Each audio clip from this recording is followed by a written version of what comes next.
بسم الله الرحمن الرحيم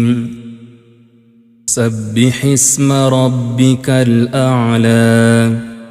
الذي خلق فسوى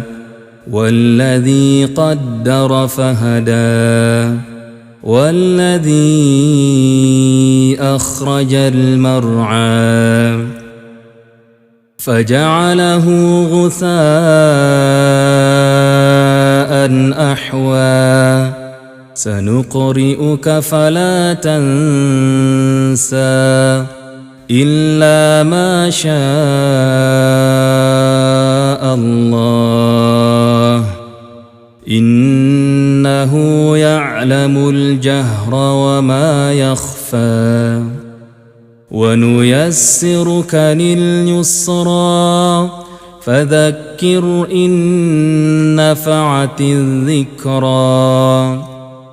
سيذكر من يخشى ويتجنبها الأشقى الذي يصلى النار الكبرى ثم لا يموت فيها ولا يحيا قد أفلح من تزكى وذكر اسم ربه فصلى بل تؤثرون الحياة الدنيا والآخرة خير وأبقى إن هذا لفي الصحف الأولى صحف إبراهيم وموسى.